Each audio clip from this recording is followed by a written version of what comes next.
Hello everyone, study class में आपका स्वागत है। लुसेंट बाल विकास एवं शिक्षा शास्त्र का यह अध्याय 3.6 है, वस्तुनिष्ठ प्रश्न। इसके पहले का चैप्टर का ऑलरेडी मैंने वीडियो बना चुका हूं, जिसका लिंक डिस्क्रिप्शन में मिल जाएगा।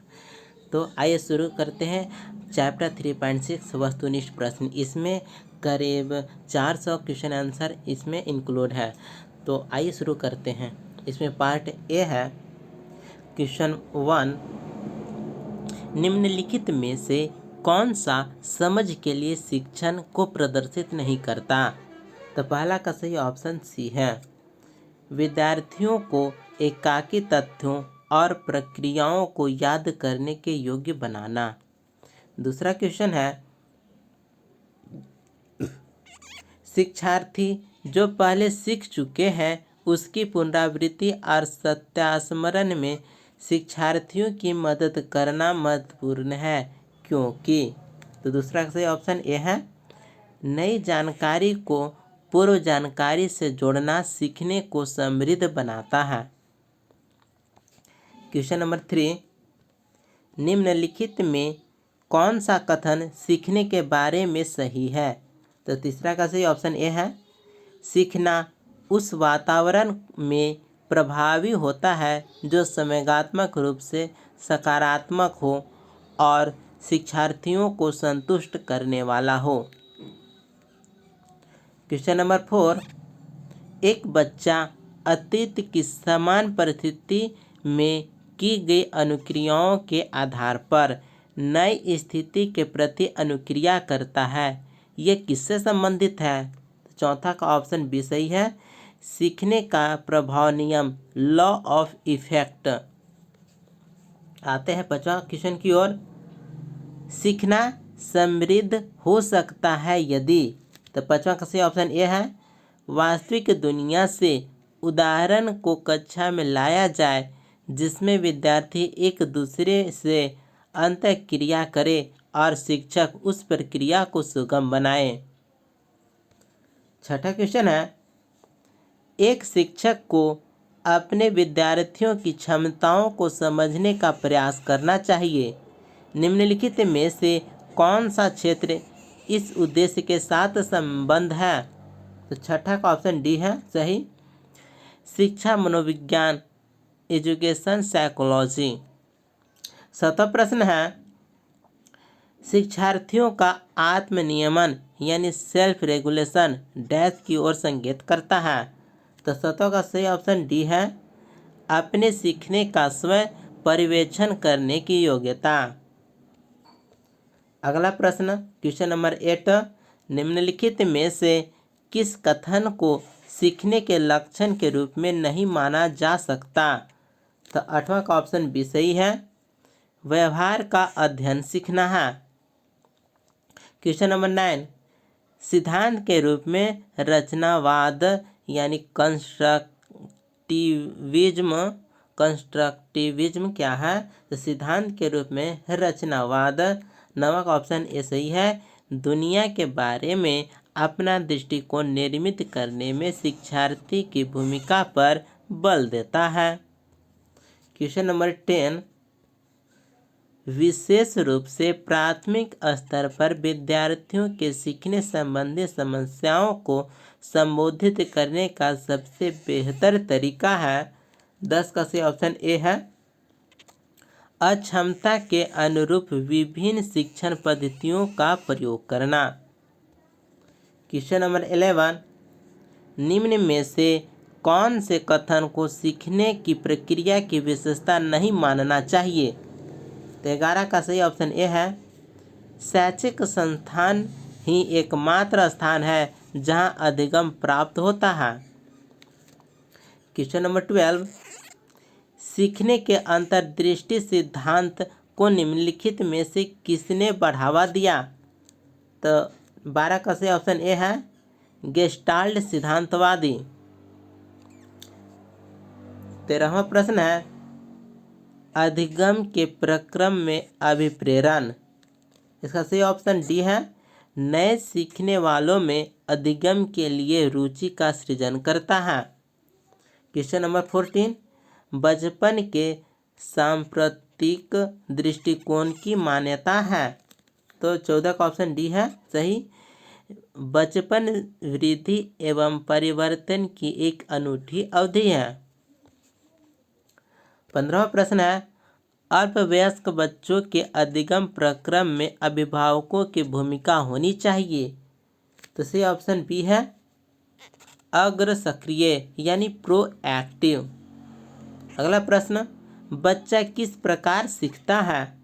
तो इसे ऑप्शन डी है कई प्रकार से। अगला प्रश्न, निम्न में सर्वोत्तम कौन सा है एक अच्छा अध्यापक। तो सही ऑप्शन सी है विद्यार्थियों को सदैव सीखने के लिए प्रेरित करता है। नेक्स्ट, एक अध्यापक की दृष्टि में कौन सा कथन सर्वोत्तम है। तो सही ऑप्शन ए है प्रत्येक बच्चा सीख सकता है। नेक्स्ट, सीखने की प्रक्रिया में विद्यार्थी द्वारा की गई त्रुटियों के संबंध में आपकी दृष्टि में निम्न में से कौन सा कथन सर्वोत्तम है। सही ऑप्शन बी है त्रुटियां अधिगम प्रक्रिया का भाग है। नेक्स्ट, एक कॉलेज जाने वाली लड़की ने फर्श पर कोट फेंकने की आदत डाल ली है। लड़की की मां ने उससे कहा कि कमरे से बाहर जाओ और कोट को खूंटी पर टांगो। लड़की अगली बार घर में प्रवेश करती है, कोट को हाथ पर रख कर अलमारी की तरफ जाकर कोट को खूंटी पर टांग देती है। यह उदाहरण है। तो सही ऑप्शन ए है श्रृंखलागत अधिगम का। नेक्स्ट, अधिगम को प्रभावित करने वाला व्यक्तिगत कारक है। तो सही ऑप्शन डी है परिपक्वता एवं आयु। नेक्स्ट, अधिगम निर्योग्यता का लक्षण है। तो सही ऑप्शन सी है अवधान संबंधी बाधा या विकार। नेक्स्ट, रचनात्मक लेख यानी कंस्ट्रक्टिव एसे का नियोजन होना चाहिए। तो सही ऑप्शन डी है सभी छात्रों के लिए। अगला प्रश्न है, सीखने के वे कौन से कारक हैं जो सीखने को प्रभावित करते हैं। तो सही ऑप्शन डी है उपयुक्त सभी, यानी शिक्षार्थी का शारीरिक व मानसिक स्वास्थ्य, प्रेरणा और उपलब्धि का अभिप्रेरण स्तर, उत्सुकता और इच्छा शक्ति सभी सीखने के कारक हैं। नेक्स्ट, सीखने का वह सिद्धांत जो पूर्ण रूप से और केवल अवलोकनीय व्यवहार पर आधारित है सीखने के डैश सिद्धांत संबंधित है। इससे ऑप्शन बी है व्यवहारवादी। नेक्स्ट, शिक्षार्थियों को डैश के लिए प्रोत्साहित नहीं करना चाहिए। तो सही ऑप्शन सी है शिक्षक जो पूछ सकते हैं उन सभी प्रश्नों के उत्तर याद करने के लिए प्रोत्साहित नहीं करना चाहिए। ठीक है। नेक्स्ट, निम्नलिखित में से कौन सा रचनात्मक आकलन के लिए उचित उपकरण नहीं है। तो सही ऑप्शन बी है सत्र परीक्षा। सत्र परीक्षा यह उचित उपकरण नहीं है। नेक्स्ट, विद्यार्थियों के सीखने में जो रिक्तियां रह जाती है उनके निदान के बाद डैश होना चाहिए। तो सही ऑप्शन डी है समुचित उपचारात्मक कार्य। नेक्स्ट, निम्न में से कौन शिक्षण कुशलता यानी टीचिंग स्किल से संबंधित है। तो सही ऑप्शन डी है ये सभी, श्यामपट्ट पर लिखना, प्रश्नों को हल करना, प्रश्न पूछना। नेक्स्ट,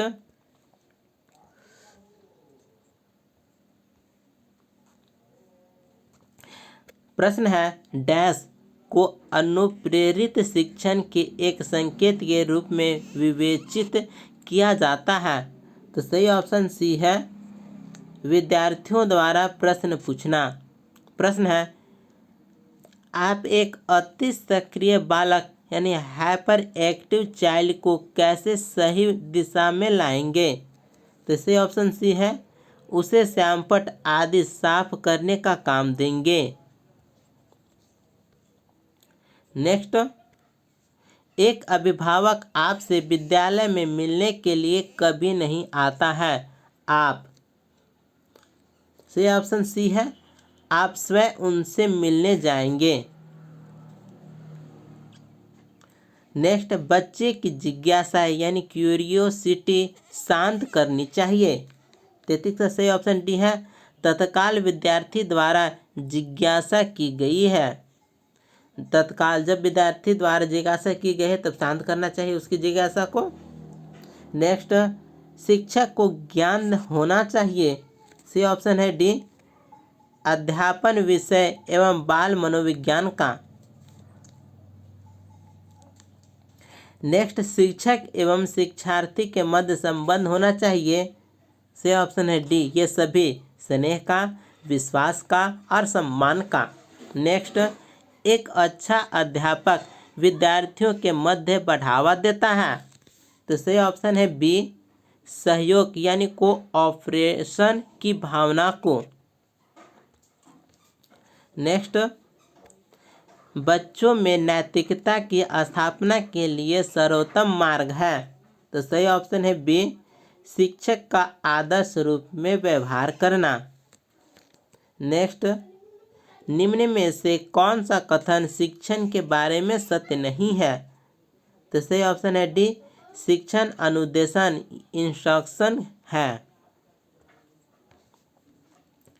नेक्स्ट, निम्न में कौन सा व्यवहार भावनात्मक बाधा को प्रदर्शित नहीं करता है। तो सही ऑप्शन है डी, स्वालीनता। नेक्स्ट, आपकी कक्षा के कुछ छात्र अति मेधावी हैं, आप उन्हें किस तरह पढ़ाएंगे। सही ऑप्शन है सी, समृद्धिकरण कार्यक्रमों के द्वारा। नेक्स्ट, आप एक कक्षा में शिक्षक के तौर पर छात्रों को प्रेरित करते हैं। तो सही ऑप्शन है डी, ये सभी निर्देश निर्धारित कर, सैमपट का प्रयोग कर, दृष्टांत उदाहरण के द्वारा, छात्रों की सक्रिय भागीदारी द्वारा। नेक्स्ट, यह कहा जाता है कि शिक्षक को संसाधन संपन्न होना चाहिए, इसका अर्थ है। तो सही ऑप्शन है सी, उसे पर्याप्त ज्ञान होना चाहिए ताकि छात्रों की समस्याओं को हल कर सके। नेक्स्ट, निम्नलिखित में से कौन सी विशेषता आंतरिक रूप से अभिप्रेरित बच्चों के लिए सही नहीं है। तो सही ऑप्शन है डी, वे हमेशा सफल होते हैं। नेक्स्ट, यदि कुछ विद्यार्थी कक्षा में अध्ययन की चित्तवृत्ति में नहीं है तो आप, सही ऑप्शन है डी, उन्हें उनकी रुचि अथवा आप अपने विषय के अनुसार रुचिपूर्ण चीज़ें बताएंगे। नेक्स्ट, किसी उद्दीपन के निरंतर दिए जाने से व्यवहार में होने वाला अस्थायी परिवर्तन कहलाता है। तो सही ऑप्शन ए है, अभ्यस्तता यानी प्रशिक्षित। नेक्स्ट, मानसिक रूप से स्वस्थ अध्यापक की विशेषता क्या है। तो सही ऑप्शन ए है, वह संवेदनात्मक रूप से संतुलित है। नेक्स्ट, संज्ञानात्मक विकास का अर्थ है। तो सही ऑप्शन ए है, अभियोग्यता का विकास। नेक्स्ट, शिक्षा का किंडरगार्टन पद्धति का प्रतिपादन किया। तो सही ऑप्शन सी है, फ्रोबेल ने। नेक्स्ट, पुरस्कार एवं दंड है। सही ऑप्शन है सी, कृत्रिम प्रेरक। नेक्स्ट, सकारात्मक दंड यानी पॉजिटिव पनिशमेंट का निम्न में से कौन सा उदाहरण है। तो सही ऑप्शन ए है, मित्रों के द्वारा उपहास। नेक्स्ट, 5 वर्ष का राजू अपनी खिड़की के बाहर तूफान को देखता है। बिजली चमकती है और कड़कने की आवाज़ आती है। फिर कुछ देर शांति के पश्चात बिजली कड़कती है। राजू बिजली की गर्जना सुनकर उछलता है। राजू का उछलना निम्नलिखित में से सीखने के किस सिद्धांत का उदाहरण है। तो 51 का सही ऑप्शन है ए, शास्त्रीय अनुबंधन। नेक्स्ट, निम्न में से कौन सा कथन अभिप्रेरणा एक प्रक्रिया के संदर्भ में उपयुक्त नहीं है। तो इसका रॉन्ग आंसर होगा सी, यह मनोवैज्ञानिक आकांक्षा को प्राप्त करने में सहायता करता है, जो गलत है। तो अभिप्रेरणा के संदर्भ में क्या सही है? तो पहला सही है, यह व्यक्ति को लक्ष्य की ओर ले जाता है, यह व्यक्ति की शारीरिक आवश्यकताओं की संतुष्टि करता है, यह व्यक्ति को अप्रिय स्थिति से दूर करता है। और रॉन्ग आंसर होगा, यह मनोवैज्ञानिक आकांक्षा को प्राप्त करने में सहायता करता है, चूंकि यह मनोवैज्ञानिक आकांक्षा को प्राप्त करने में सहायता करता है। नेक्स्ट, विद्यार्थियों की अभिवृत्तियों में परिवर्तन के लिए निम्न में से किस विधि का प्रयोग अध्यापक को नहीं करना चाहिए? तो सही ऑप्शन होगा ए, दबाव से किसी बात या विचार के लिए राजी करना। नेक्स्ट, बाह्य अभिप्रेरणा में समावेशित किया जाएगा। तो सही ऑप्शन है डी, ये सभी प्रशंसा एवं दोषारोपण, प्रतिद्वंदिता, पुरस्कार एवं दंड, परिणाम का ज्ञान। नेक्स्ट, क्रिस्टीना अपनी कक्षा को क्षेत्र भ्रमण पर ले जाती है और वापस आने पर विद्यार्थियों के साथ भ्रमण पर चर्चा करती है, वह डैश की ओर संकेत करता है। तो सही ऑप्शन है ए, सीखने के लिए आकलन। नेक्स्ट, समायोजन से तात्पर्य स्वयं का विभिन्न परिस्थितियों में अनुकूलन करना है ताकि संतुष्ट किया जा सके। तो सही ऑप्शन है डी, आवश्यकताओं को। नेक्स्ट, व्यक्तित्व यानी पर्सनालिटी अस्थायी समायोजन है। तो सही ऑप्शन है डी, ये सभी पर्यावरण के साथ, जीवन के साथ और प्रकृति के साथ। नेक्स्ट, संवेगों इमोशंस की उत्पत्ति होती है। सी ऑप्शन है ए, मूल प्रवृत्ति। मैकडूगल के अनुसार मूल प्रवृत्ति जिज्ञासा का संबंध कौन सा संवेग से है? तो सही ऑप्शन है सी, आश्चर्य। नेक्स्ट, सीखने के नियम के प्रतिपादक हैं। तो सही ऑप्शन है सी, थॉर्नडाइक। नेक्स्ट, व्यक्तित्व विकास की अवस्था है। सी ऑप्शन है ए, अधिगम एवं वृद्धि। नेक्स्ट, एक मनोवैज्ञानिक के अनुसार सीखने का मतलब ज्ञान निर्माण करना है। तो सही ऑप्शन है बी, पियाजे का नियम है। नेक्स्ट, अधिगम का व्यवहारिक सिद्धांत निम्न है। तो सही ऑप्शन है डी, उपयुक्त सभी। संबंध प्रतिक्रिया का सिद्धांत, स्किनर का क्रिया प्रस्तुत अधिगम का सिद्धांत, प्रबलन का सिद्धांत। नेक्स्ट, सीखने की प्रोजेक्ट विधि किस अवस्था के लिए उपयोगी है? तो सही ऑप्शन है डी, उपयुक्त सभी, यानी बाल्यावस्था, पूरे बाल्यावस्था और किशोरावस्था। नेक्स्ट, निम्नलिखित में से जन्मजात अभिप्रेरक कौन है? तो सही ऑप्शन ए है निद्रा। नेक्स्ट, शिक्षण अधिगम प्रक्रिया को प्रारंभ करने से पहले एक कुशल अध्यापक को क्या करना चाहिए? तो सही ऑप्शन है सी, अधिगम परिस्थितियां उत्पन्न करनी चाहिए। नेक्स्ट, स्मिथ ने शिक्षण की त्रिध्रुवी प्रक्रिया में कार्यवाहक माना है। तो सही ऑप्शन है डी, पाठ्यक्रम को। नेक्स्ट, नवीन ज्ञान तथा नवीन प्रक्रियाओं का अर्जन करने की प्रक्रिया अधिगम प्रक्रिया है, यह कथन है। तो सही ऑप्शन है बी, वुडवर्थ का। नेक्स्ट, तत्परता का नियम किसने दिया है? तो सही ऑप्शन है सी, थॉर्नडाइक ने। नेक्स्ट, रॉस ने संवेग इमोशन को कितने प्रकार में बांटा है? तो सही ऑप्शन है बी, यानी 3 भागों में बांटा है। नेक्स्ट, अभिप्रेरणा की व्याख्या जन्मजात मूल प्रवृत्तियों के आधार पर की जा सकती है, किसने कहा है? तो सही ऑप्शन है ए, मैकडूगल ने। नेक्स्ट, निम्न में से कौन जन्मजात प्रेरक नहीं है? तो सही ऑप्शन है सी, आदत। आदत जन्मजात प्रेरक नहीं है। नेक्स्ट, शिक्षण के आधार पर इसके कितने चर हैं? तो सही ऑप्शन है सी, तीन चर हैं, शिक्षण के आधार पर तीन चर हैं।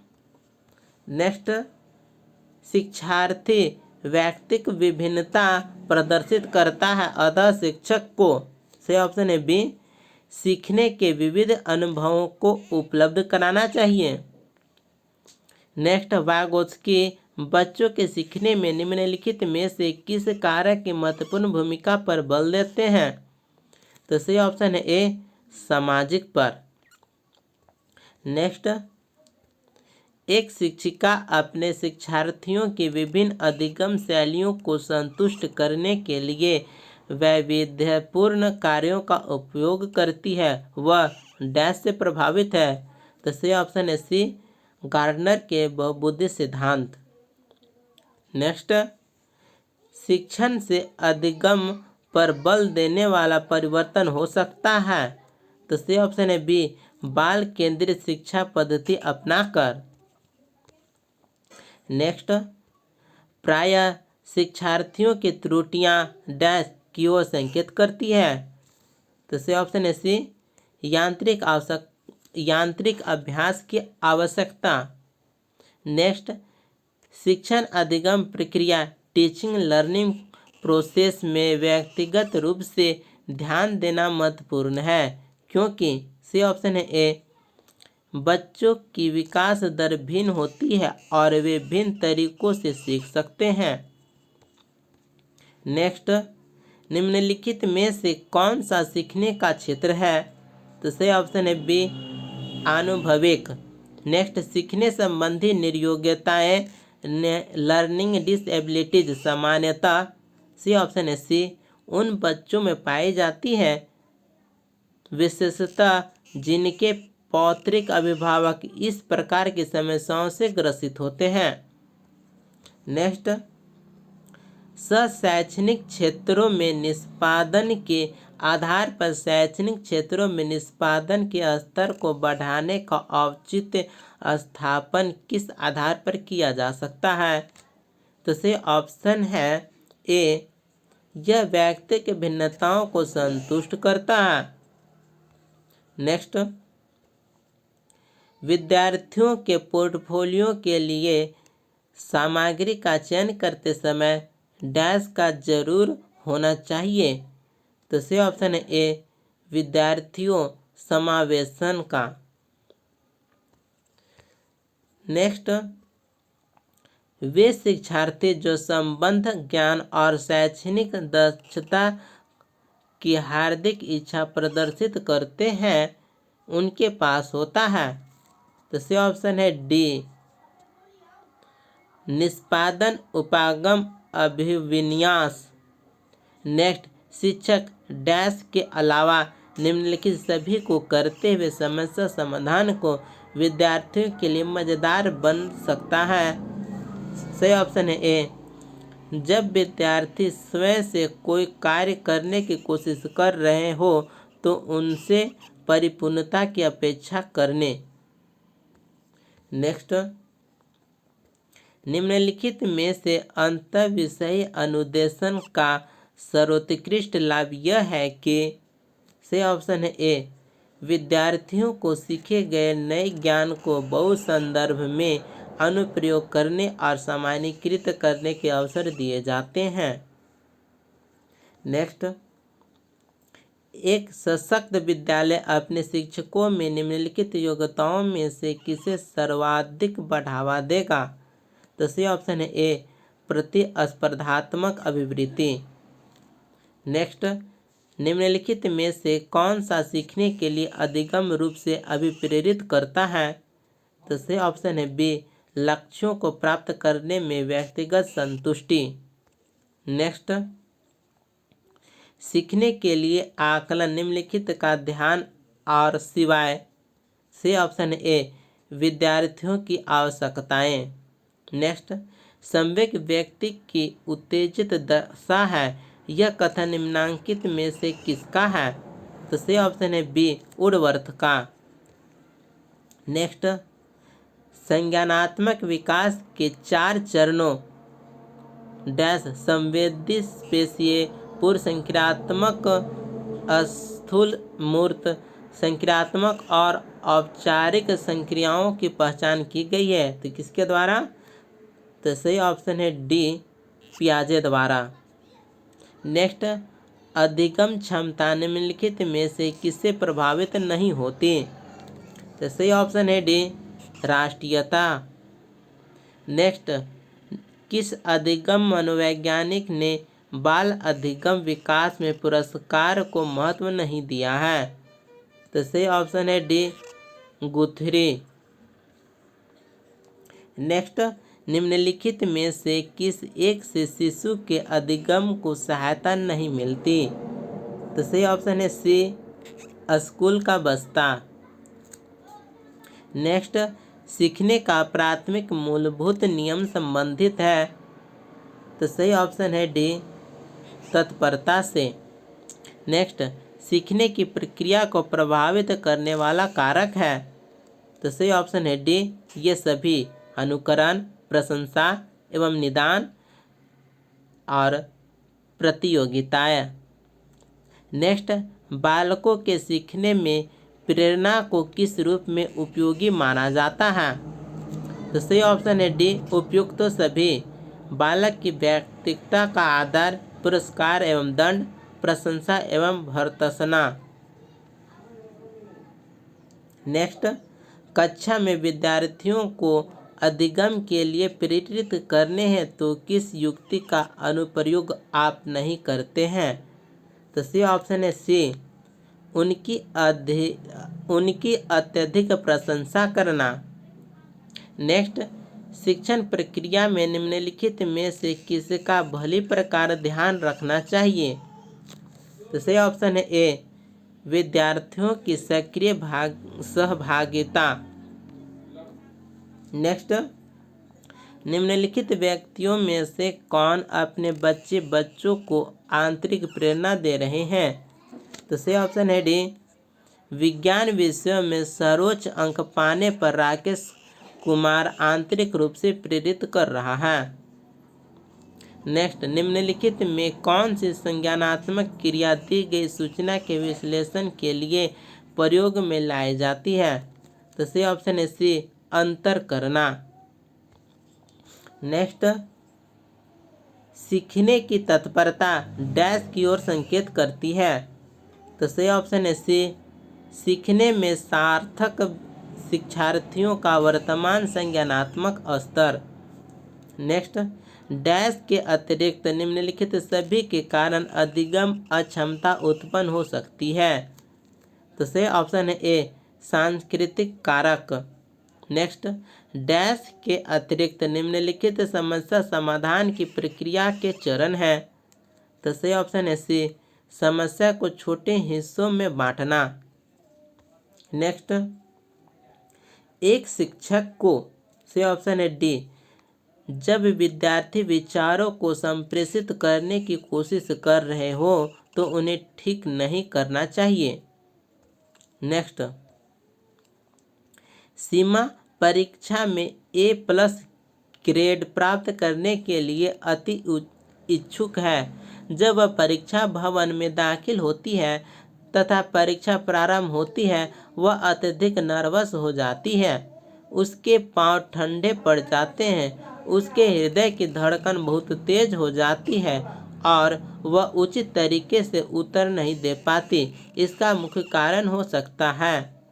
तो सही ऑप्शन है ए, शायद वह अकस्मात संवेगात्मक आवेग का सामना नहीं कर सकते। नेक्स्ट, बाह्य अभिप्रेरणा में समावेशित किया जाएगा? तो सही ऑप्शन है डी, ये सभी, प्रशंसा एवं दोषारोपण, प्रतिद्वंदिता, पुरस्कार एवं दंड, परिणाम का ज्ञान। नेक्स्ट, जिस प्रक्रिया में व्यक्ति दूसरों के व्यवहार को देखकर सीखता है न कि प्रत्यक्ष अनुभव से, उसको डैश कहा जाता है? तो सही ऑप्शन है ए, सामाजिक अधिगम। नेक्स्ट, अधिगम को प्रभावित करने वाला व्यक्तिगत कारक है? तो सही ऑप्शन है डी, परिपक्वता एवं आयु। नेक्स्ट, एक क्रिकेट खिलाड़ी अपने गेंदबाजी के कौशल को विकसित कर लेता है, पर यह उसके बल्लेबाजी के कौशल को प्रभावित नहीं करता। इसे कहते हैं। तो सही ऑप्शन है सी, शून्य प्रशिक्षण अंतरण। नेक्स्ट, अधिगम है। तो सही ऑप्शन है ए, एक भावात्मक प्रक्रिया जो अनुभव के द्वारा संगठित होकर किसी मनोवैज्ञानिक वस्तु के प्रति पसंदगी या नापसंदगी के रूप में प्रतिक्रिया करती है। नेक्स्ट, व्यक्तित्व एवं बुद्धि में वंशानुक्रम की सही ऑप्शन है ए, नाम मात्र की भूमिका है। नेक्स्ट, प्रत्येक शिक्षार्थी स्वयं में विशिष्ट है। इसका अर्थ है कि ऑप्शन डी, कोई भी दो शिक्षार्थी अपनी योग्यताओं और प्रतिभाओं में एक समान नहीं होते। नेक्स्ट, विद्यार्थियों के सीखने में जो रिक्तियां रह जाती है उनके निदान के बाद डैश होने चाहिए। तो इसका सही ऑप्शन है डी, समुचित उपचारात्मक कार्य। अगला प्रश्न है, छोटे शिक्षार्थियों में निम्नलिखित में से कौन सा लक्षण पठन कठिनाइयां का नहीं है। सही ऑप्शन है ए, पठन गति और प्रवाह में कठिनाई। अगला प्रश्न, निम्नलिखित में से कौन सी विशेषता आंतरिक रूप से अभिप्रेरित बच्चों के लिए सही नहीं है। तो सही ऑप्शन है डी, वे हमेशा सफल होते हैं। अगला प्रश्न, निम्नलिखित में से कौन सा कथन सीखने के बारे में सही है। तो सही ऑप्शन है ए, सीखना उस वातावरण में प्रभावी होता है जो संवेगात्मक रूप से सकारात्मक हो और शिक्षार्थियों को संतुष्ट करने वाला हो। अगला प्रश्न, एक बच्ची को उसके पिता चहलकदमी करा रहे थे। बच्ची जानती थी कि चिड़िया जैसी चीजें होती हैं, परंतु उसने कभी पतंग नहीं देखा था। पतंग को देखकर उसने कहा कि चिड़िया को तो देखा। तो उसके पिता ने कहा, यह एक पतंग है। यह उदाहरण दिखाता है। तो ऑप्शन ए सही है इसमें, सम्मिलन। यह सम्मिलन का उदाहरण है। अगला प्रश्न, सीखना व्यवहार में उत्तरोत्तर सामंजस्य की प्रक्रिया है। यह कथन है। तो ऑप्शन सी, स्किनर का। अगला प्रश्न है, संकेत अधिगम के अंतर्गत निम्नलिखित सीखा जाता है। तो सी ऑप्शन बी, पारंपरिक ट्रेडिशनल अनुकूलन। अगला प्रश्न, एक 13 वर्षीय बालक बात बात में अपने बड़ों से झगड़ा करने लगता है और हमेशा स्वयं को सही साबित करने की कोशिश करता है। वह विकास की किस अवस्था में है। तो सही ऑप्शन है बी, किशोरावस्था में है। अगला प्रश्न, अधिगम से संबंधित किसी विद्यार्थी की समस्याओं का सबसे अच्छा उपचार है। तो सही ऑप्शन डी, निदानात्मक शिक्षण। अगला प्रश्न, एक शिक्षक विद्यार्थियों को अनुप्रेरित कर सकता है। सही ऑप्शन है ए, पुरस्कार देकर। अगला प्रश्न, यदि कोई विद्यार्थी आपका सम्मान नहीं करता है तो आप, सही ऑप्शन है सी, उसके अभिभावकों से बात करेंगे। अगला प्रश्न, शिक्षण का सत्तावादी स्तर है। सही ऑप्शन है ए, शिक्षक केंद्रित। अगला प्रश्न, चरित्र यानी कैरेक्टर का विकास होता है। तो सही ऑप्शन है इसका डी, उपयुक्त सभी के द्वारा, यानी इच्छा शक्ति द्वारा, बर्ताव एवं व्यवहार द्वारा, नैतिकता मोरालिटी द्वारा। अगला प्रश्न, निम्न में से कौन सा शिक्षण का अधिगम स्तर नहीं है। तो सही ऑप्शन है विभेदीकरण स्तर नहीं है। तो शिक्षण का अधिगम स्तर कौन सा है। तो वह है स्मृति स्तर, चिंतनशील स्तर, समझ स्तर। अगला प्रश्न, यदि एक विद्यार्थी कक्षा में भाग लेने से संकोच करता है तो आप से ऑप्शन है डी, उससे केवल तब प्रश्न पूछेंगे जब वह उनके उत्तर देने के लिए उत्साहित हो। अगला प्रश्न, शिक्षक का बर्ताव होना चाहिए तो सही ऑप्शन है सी, आदर्शवादी। अगला प्रश्न, अभिप्रेरणा के सिद्धांतों के अनुसार एक शिक्षक डैश के द्वारा सीखने को संवर्धित कर सकता है तो सही ऑप्शन है ए, विद्यार्थियों से वास्तविक अपेक्षाएं रखने। अगला प्रश्न, सहयोगी अधिगम में अधिक उम्र के प्रवीण विद्यार्थी छोटे और कम निपुण विद्यार्थियों की मदद करते हैं। इससे सही ऑप्शन है डी, उच्च उपलब्धि और आत्मसम्मान विकसित होता है। अगला प्रश्न, जब पूर्व का अधिगम नई स्थितियों के सीखने को बिल्कुल प्रभावित नहीं करता है तब यह डैश कहलाता है तो सही ऑप्शन है ए, अधिगम का शून्य स्थानांतरण। अगला प्रश्न, एक बाल केंद्रित कक्षा में बच्चे सामान्यतः सीखते हैं तो सही ऑप्शन ए, व्यक्तिगत और सामूहिक दोनों रूपों में। अगला प्रश्न, एक विद्यार्थी कॉलेज में दाखिला लेने के लिए कठिन परिश्रम करता है ताकि वह उत्तीर्ण हो सके। यह विद्यार्थी डैश रूप से अभिप्रेरित है तो सही ऑप्शन है सी, आंतरिक रूप से अभिप्रेरित है। अगला प्रश्न, व्यवहार का करना पक्ष डैश में आता है तो सही ऑप्शन है सी, सीखने के संज्ञानात्मक क्षेत्र में आता है। अगला प्रश्न, एक शिक्षिका अपने शिक्षार्थियों को अनेक तरह की सामूहिक गतिविधियों में व्यस्त रखती है जैसे समूह चर्चा, समूह परियोजनाएं यानी ग्रुप प्रोजेक्ट, भूमिका निर्वाह, रोल प्ले आदि। यह सीखने के किस आयाम को उजागर करता है तो सही ऑप्शन है ए, सामाजिक गतिविधि के रूप में अधिगम। अगला प्रश्न,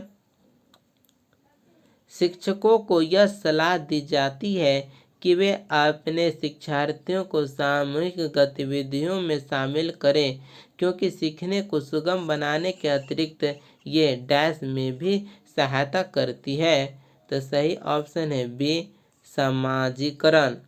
नेक्स्ट, कक्षा में प्रभावी व्याख्यान देते समय एक अध्यापक से ऑप्शन है बी, सार्थक शारीरिक हाव भाव को समावेशित करता है। अगला प्रश्न, मीडिया का एक उदाहरण जो अधिगमकर्ता को प्रत्यक्ष प्रस्तुतिकरण के द्वारा अधिगम में सहायक होता है सही ऑप्शन है ए, शैक्षिक टेलीविजन। अगला प्रश्न, विद्यार्थियों के साथ संप्रेषण का अर्थ होता है तो सही ऑप्शन है बी, विचारों का आदान प्रदान। अगला प्रश्न, कौशल को सीखने में पहली अवस्था होती है तो सही ऑप्शन है डी, अनुकरण। अगला प्रश्न, निम्नलिखित में से कौन मूर्तवाचक यानी औपचारिक अवधारणा का उदाहरण नहीं है तो सही ऑप्शन है ए, योग्यता अवधारणा का उदाहरण नहीं है तो मूर्तवाचक अवधारणा का उदाहरण होगा कुर्सी, बल, गति। अगला प्रश्न, पढ़ने की वह तकनीक जिसका उपयोग तालिका में स्थित शब्दावली तथा प्रसंग में किया जा सकता है कहलाता है तो सही उत्तर होगा इसका सी, स्कैनिंग। नेक्स्ट प्रश्न, हम सभी में आवश्यकता अनुसार अभिप्रेरणा की शुरुआत होती है। छात्र की वह आवश्यकता जिसे उसको सर्वप्रथम पूरा करना चाहिए संबंधित है तो इसका ऑप्शन बी सही है, शारीरिक।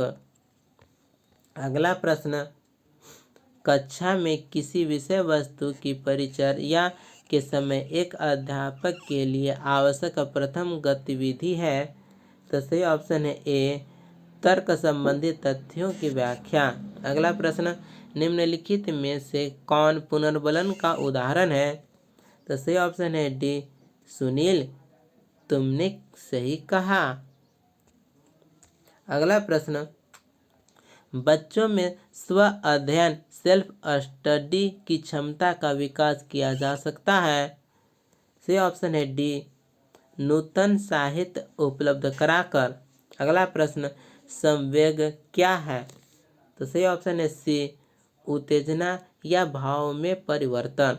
अगला प्रश्न, सीखने की प्रक्रिया का प्रथम सोपान यानी फर्स्ट स्टेप है। तो सही ऑप्शन है डी, जिज्ञासा। अगला प्रश्न, यदि कोई छात्र असामाजिक व्यवहार का प्रदर्शन कर रहा हो तो शिक्षक को क्या करना चाहिए? तो सही ऑप्शन है बी, उसके व्यवहार का कारण जानना चाहिए। अगला प्रश्न, मनोवैज्ञानिक थॉर्नडाइक ने व्यक्ति को किस आधार पर बांटा है? तो सही ऑप्शन है ए, चिंतन व कल्पना शक्ति के आधार पर। अगला प्रश्न, प्रयास या त्रुटि में सबसे महत्वपूर्ण क्या है? तो सही ऑप्शन है सी, लक्ष्य। लक्ष्य महत्वपूर्ण है। अगला प्रश्न, शिक्षक को गृह कार्य की जांच करनी चाहिए। तो सही ऑप्शन है सी, नियमित जांच करनी चाहिए। अगला प्रश्न, निम्न में से कौन सा वाद बच्चों को अपना ज्ञान स्वयं निर्माण करने का अवसर प्रदान करता है? तो सही ऑप्शन है सी, रचनावाद। अगला प्रश्न, आर्थिक स्तर का प्रभाव निम्न में से किस पर नहीं पड़ता है? तो सही ऑप्शन है बी, सीखने की क्षमता पर। अगला प्रश्न, एक प्रभावी शिक्षक के लिए आवश्यक है कि? सही ऑप्शन है बी, उसका उच्च सामाजिक आर्थिक स्तर हो। अगला प्रश्न, सीखने डैश आकलन और अनुदेशन के बीच डैश के दृष्टिकरण द्वारा सीखने को प्रभावित करता है। तो सही ऑप्शन है सी, के लिए संबंधों।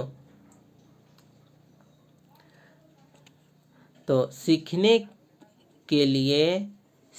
के लिए आकलन और अनुदेशन के बीच संबंधों के दृष्टिकरण द्वारा सीखने को प्रभावित करता है। अगला प्रश्न, आंतरिक रूप से अभिप्रेरित विद्यार्थी, इसका ऑप्शन है डी, के लिए बाह्य पुरस्कार उसकी अभिप्रेरणा को बनाए रखने के लिए पर्याप्त नहीं है। अगला प्रश्न, उपलब्धि अभिप्रेरणा है। इसका सही ऑप्शन है सी, चुनौतीपूर्ण कार्य करने में डटे रहने की प्रवृत्ति। अगला प्रश्न, अधिगमकर्ता का स्वनियमन का क्या अर्थ है? तो सही ऑप्शन है डी, अपने सीखने का स्व अनुवीक्षण करने की योग्यता। अगला प्रश्न, मैडम चाय खाती है वाक्य। सही ऑप्शन है बी, वाक्य विन्यास की दृष्टि से सही है लेकिन अर्थ विन्यास की दृष्टि से गलत है। अगला प्रश्न, सीखने के सिद्धांतों के संदर्भ में स्कैफोल्डिंग डैश की ओर संकेत करता है। तो सही ऑप्शन है ए, सीखने में वयस्कों द्वारा अस्थायी सहयोग। अगला प्रश्न, एक विद्यार्थी कहता है उसका दादा आया है। एक शिक्षक के नाते आपकी प्रतिक्रिया होनी चाहिए। तो इसका सही ऑप्शन है सी, अच्छा उसके दादाजी आए हैं। अगला प्रश्न, मिश्रित आयु वर्ग वाले विद्यार्थियों की कक्षा में व्यवहार वाले शिक्षक के लिए डैश का ज्ञान सर्वाधिक महत्वपूर्ण है। तो इसका ऑप्शन है डी, विकासात्मक अवस्थाओं। अगला प्रश्न, एकल अभिभावक वाले बच्चों को पढ़ाते समय शिक्षक को, इसका सही ऑप्शन है बी, इस तथ्य को अनदेखा करना चाहिए और ऐसे बच्चों के साथ अन्य बच्चों के समान व्यवहार करना चाहिए। अगला प्रश्न, निम्नलिखित में से कौन सा अधिगम को अधिकतम करने के लिए सर्वाधिक उचित है? तो सही ऑप्शन है ए, शिक्षिका को अपने संज्ञानात्मक शैली के साथ साथ अपने शिक्षार्थियों की संज्ञानात्मक शैली की पहचान करनी चाहिए। अगला प्रश्न, डैश अतिरिक्त निम्नलिखित सभी सीखने के रूप में आकलन को बढ़ा देते हैं। तो सही ऑप्शन है डी, जितनी संभावना हो शिक्षार्थियों का लगातार परीक्षण लेना। अगला प्रश्न, जब एक बावर्ची खाना पकाते समय खाने को चखता है तो वह डैश के समान है। तो सही ऑप्शन है बी, सीखने के लिए आकलन। अगला प्रश्न, सांस्कृतिक तथा भाषिक रूप से यानी कल्चरली एंड लिंग्विस्टिकली विविधतापूर्ण कक्षा में यह निश्चित करने से पहले कि शिक्षार्थी विशिष्ट शिक्षा वर्ग में आता है या नहीं एक शिक्षक को करना चाहिए। तो सही ऑप्शन है बी, अक्षमता स्थापित करने से पहले शिक्षार्थी की मातृभाषा का मूल्यांकन करना चाहिए। अगला प्रश्न, निम्नलिखित में से डैश के अतिरिक्त सभी के कारण अधिगम अक्षमता उत्पन्न हो सकती है। तो सही ऑप्शन है ए, शिक्षक की शिक्षण शैली। अगला प्रश्न, सीबीएसई शिक्षार्थियों के लिए व्यक्तिगत गतिविधियों के स्थान पर सामूहिक गतिविधियों की संस्तुति करती है। ऐसा करने के पीछे विचार हो सकता है। तो इसका सही ऑप्शन है ए, व्यक्तिगत प्रतिस्पर्धा के प्रति नकारात्मक संवेगात्मक प्रतिक्रियाओं से उबारना जो संपूर्ण अधिगम पर सामान्यीकृत हो सकती है। अगला प्रश्न, बच्चे फिल्मों में दिखाए गए हिंसात्मक व्यवहार को सीख सकते हैं। यह निष्कर्ष निम्नलिखित में से किस मनोवैज्ञानिक द्वारा किए गए कार्य पर आधारित हो सकता है। तो इसका सही ऑप्शन है सी, एल्बर्ट बंडूरा। अगला प्रश्न, डैश के अतिरिक्त निम्नलिखित सभी तथ्य संकेत करते हैं कि बच्चा कक्ष में संवेगात्मक और सामाजिक रूप से यानी इमोशनली एंड सोशली समायोजित है। इसका सही ऑप्शन है डी, हम उम्र साथियों के साथ प्रतियोगिता पर दृढ़तापूर्ण केंद्रित करना। अगला प्रश्न, निम्न में से कौन सा कथन बच्चे के विकास में परिवेश की भूमिका का समर्थन करता है।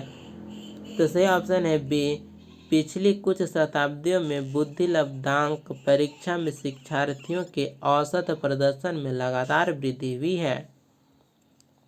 अगला प्रश्न, एक शिक्षिका दो एक समान गिलासों को प्रदर्शित करती है जो जूस के समान मात्रा से भरे हुए हैं। वह उन्हें दो भिन्न गिलासों में खाली करती है, उनमें से जिनमें से एक लंबा है और दूसरा चौड़ा है। वह बच्चों को उस गिलास की पहचान करने के लिए कहती है जिसमें जूस ज़्यादा है। बच्चे प्रत्युत्तर देते हैं कि लंबे गिलास में जूस ज़्यादा है। शिक्षिका के बच्चों को डैश कठिनाई है। तो इसका सही ऑप्शन है सी, विकेंद्रीकरण। नेक्स्ट, गैगने निम्न में से किससे संबंधित है। तो सही ऑप्शन है ए, अधिगम का श्रेणीकरण। अगला प्रश्न, अभिप्रेरणा के स्रोत कौन कौन से हैं। तो सही ऑप्शन है सी, प्रेरक। अगला प्रश्न, व्यवहार में आने वाली अस्थायी परिवर्तन जो अभ्यास के कारण होते हैं को कहा जाता है। तो सही ऑप्शन है ए, सीखना। अगला प्रश्न, मैस्लो के अभिप्रेरणा सिद्धांत को कहा जाता है। तो सही ऑप्शन है ए, आवश्यकता का सिद्धांत। अगला प्रश्न, पावलोव ने सीखने के अनुबंधन प्रतिक्रिया सिद्धांत का प्रतिपादन डैश पर प्रयोग करके किया था। तो सही ऑप्शन है सी, कुत्ता पर प्रयोग करके किया था। अगला प्रश्न, सीखने के वक्र। तो इसका सही ऑप्शन ए है, सीखने की प्रगति के सूचक हैं। अगला प्रश्न, अध्यापन के समय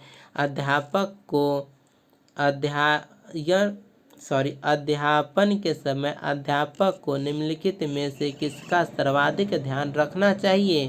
तो इसका सही ऑप्शन है सी, व्यक्ति की भिन्नता का ध्यान रखना चाहिए।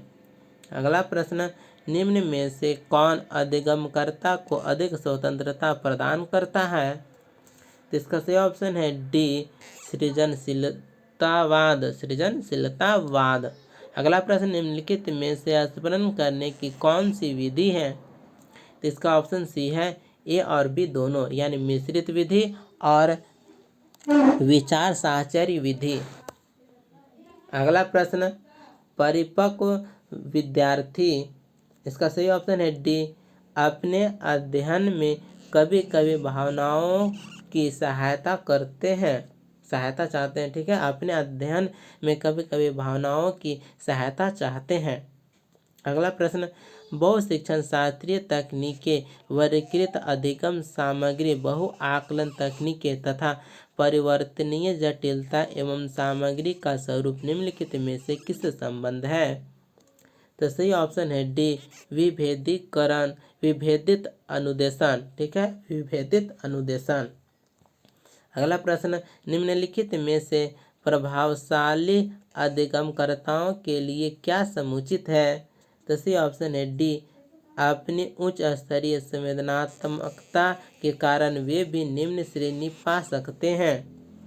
अगला प्रश्न, बच्चों में सीखी गई निस्सहायता का कारण है? तो सही ऑप्शन है बी, इस व्यवहार को अर्जित कर लेना कि वे सफल नहीं हो सकते।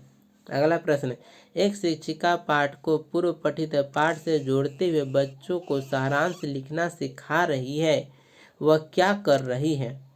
तो इसका ऑप्शन है बी, वह बच्चों की पाठ समझने की स्व शैली विकसित करने में सहायता कर रही है। अगला प्रश्न, एक बच्चा अपनी मातृभाषा सीख रहा है, वह दूसरा बच्चा वही भाषा द्वितीय भाषा के रूप में सीख रहा है। दोनों निम्नलिखित में से कौन सी समान प्रकार की त्रुटि कर सकते हैं? सी ऑप्शन है डी, विकासात्मक। नेक्स्ट प्रश्न है, एक विद्यार्थी उच्च स्तरीय सृजनशील मंचीय कलाकार बनना चाहता है, उसके लिए निम्नलिखित में से कौन सा उपाय सबसे कम प्रेरक होना? ठीक है, सबसे कम प्रेरक होगा। सही ऑप्शन है बी, राज्य स्तरीय प्रतियोगिताओं को जीतने का प्रयास करना ताकि छात्रवृत्ति पाई जा सके। यह उपाय सबसे कम प्रेरक होगा। अगला प्रश्न, निम्नलिखित में से कौन सा तत्व कक्षा में अधिगम हेतु सहायक हो सकता है? तो सही ऑप्शन है सी, अध्यापकों द्वारा बच्चों की स्वायत्तता को बढ़ाना व सहायता देना। अगला प्रश्न, गणित में अधिगम निर्योग्यता का आकलन निम्न में से किस परीक्षण द्वारा सर्वाधिक उचित तरीके से किया जा सकता है? तो सही ऑप्शन है बी, निदानात्मक परीक्षण। अगला प्रश्न, सिद्धांत चित्र डैश के द्वारा नवीन अवधारणाओं की समझ बढ़ाते हैं। तो सही ऑप्शन है डी, तर्कपूर्ण ढंग से सूचनाओं को व्यवस्थित करने की योग्यता को बढ़ाने। अगला प्रश्न है, एल्बर्ट बैंड्यूरा के सामाजिक अधिगम सिद्धांत के अनुसार निम्न में से कौन सा सही है? सही ऑप्शन है बी, बच्चों के सीखने के लिए प्रतिरूपण एक मुख्य तरीका है। अगला प्रश्न, निगमनात्मक तर्कन में शामिल है। सही ऑप्शन है ए, सामान्य से विशिष्ट की ओर तर्कना। अगला प्रश्न, जब बच्चे एक अवधारणा से सीखते हैं और उसका प्रयोग करते हैं तो अभ्यास उनके द्वारा की जाने वाली त्रुटियों को कम करने में मदद करता है। यह विचार डैश के द्वारा दिया गया है। तो सही ऑप्शन है ए, E.L. थॉर्नडाइक के द्वारा। अगला प्रश्न, निम्न में से कौन सा कौशल संवेगात्मक बुद्धि से संबंधित है? तो सही ऑप्शन है डी, सहानुभूति देना।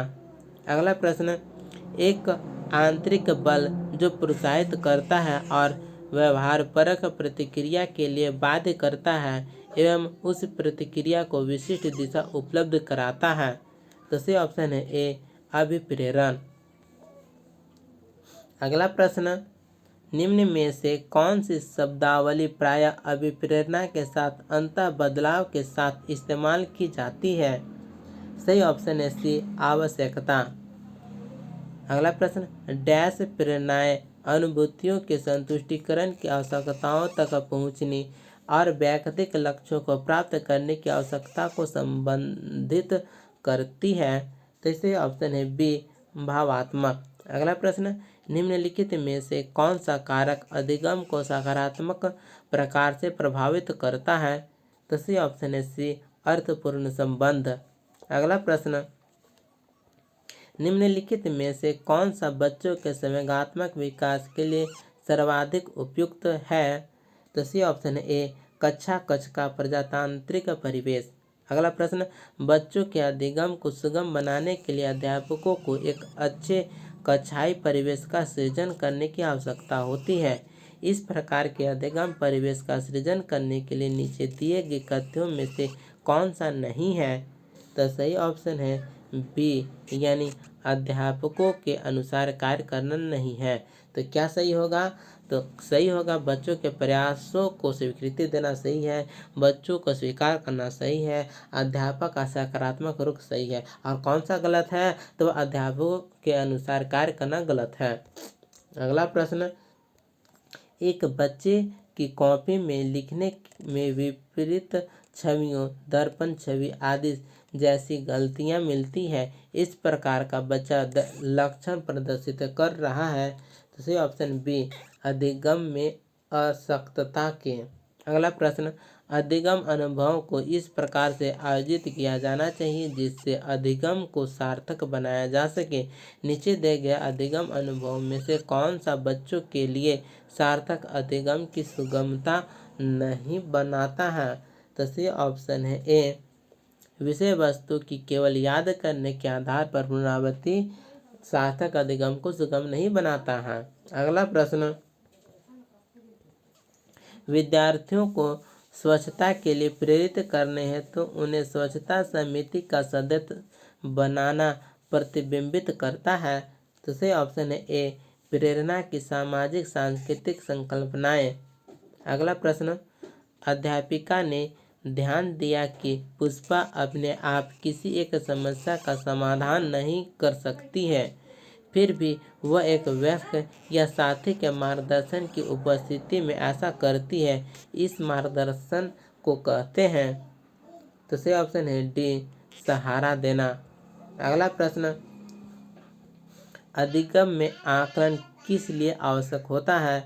तो सही ऑप्शन है सी, प्रेरणा के लिए। अगला प्रश्न, कोई भी नाराज हो सकता है, यह आसान है, परंतु सही व्यक्ति के ऊपर सही मात्रा में सही समय पर सही उद्देश्य के लिए तथा सही तरीके से नाराज होना आसान नहीं है। यह संबंधित है। तो ऑप्शन ए, संवेगात्मक विकास से। अगला प्रश्न, पियाजे के सिद्धांत के अनुसार निम्नलिखित में से कौन सा व्यक्ति के संज्ञानात्मक विकास को प्रभावित नहीं करेगा? तो सही ऑप्शन है बी, सामाजिक अनुभव। अगला प्रश्न, अधिगम नियोग्यता वाले बच्चों की प्रगति का निरीक्षण करने के लिए निम्नलिखित में से कौन सी पद्धति सबसे उपयुक्त है? तो सही ऑप्शन है डी, संरचित व्यवहारपरक अवलोकन। अगला प्रश्न, अधिगम नियोग्यता वाले शिक्षार्थियों द्वारा एक पूर्ण और उत्पादक जीवन जीने के अवसरों को बढ़ाने का सबसे सही तरीका है?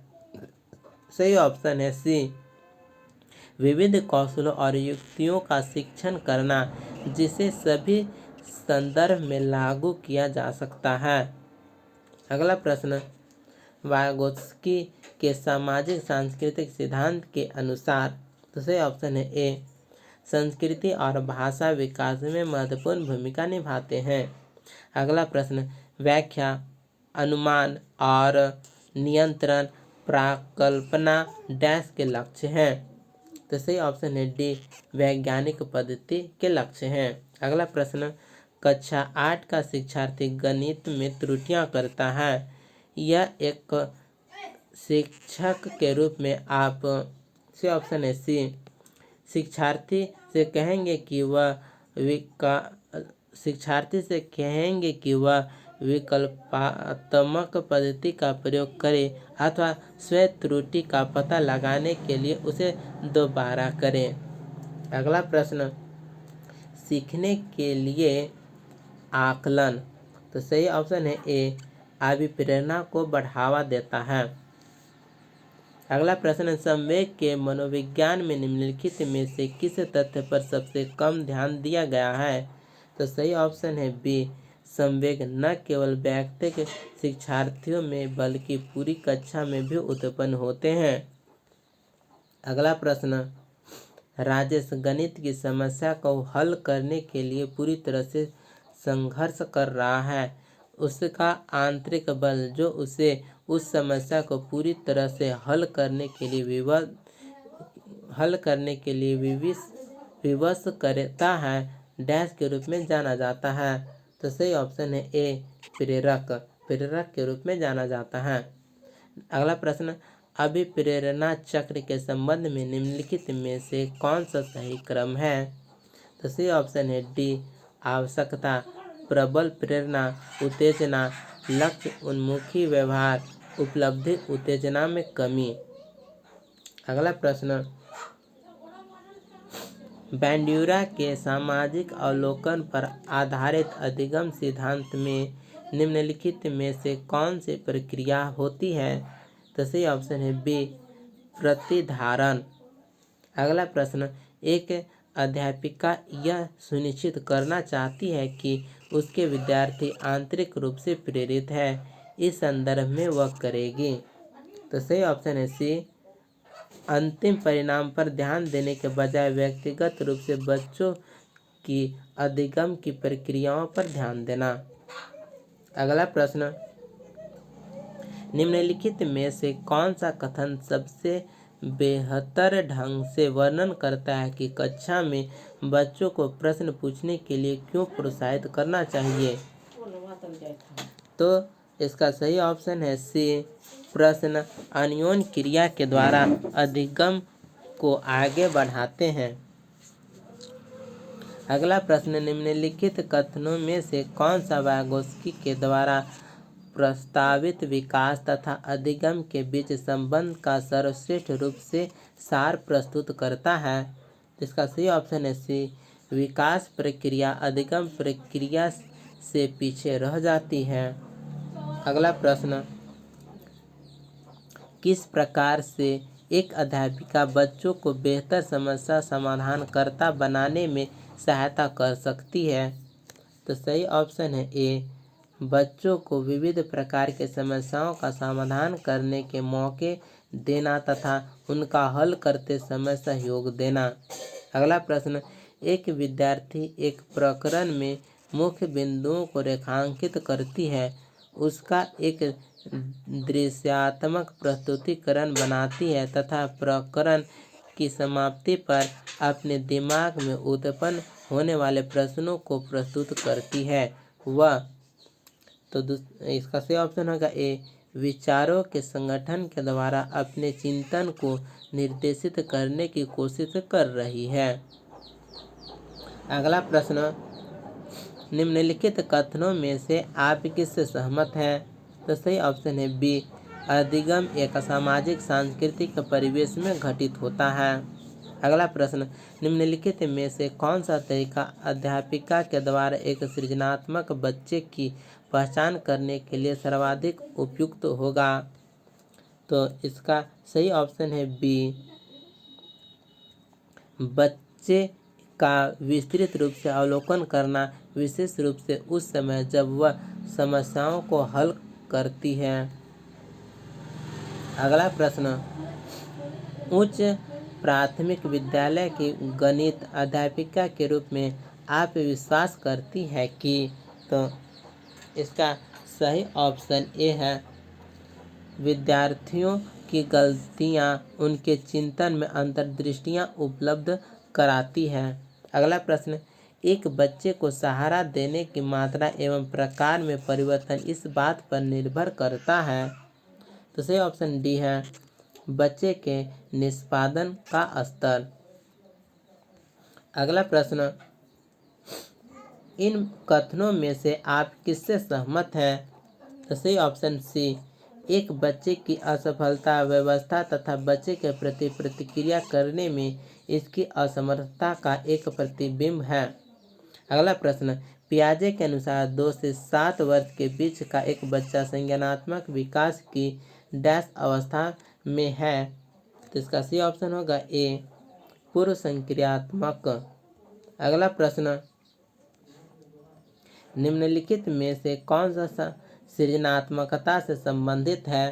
तो सही ऑप्शन है ए, अपसारी चिंतन।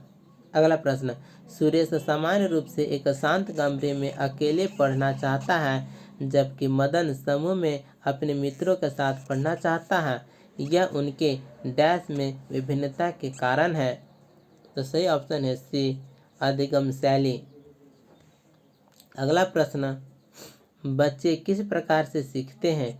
नीचे दिए गए कथनों में से कौन सा इस प्रश्न के विषय में सही नहीं है? तो सही नहीं है वह ऑप्शन है ए, यानी बच्चे केवल कक्षा में सीखते हैं, यह सही नहीं है, बल्कि बच्चे तब सीखते हैं जब वे संज्ञानात्मक रूप से तैयार होते हैं, सही है। बच्चे अनेकों प्रकार से सीखते हैं, सही है।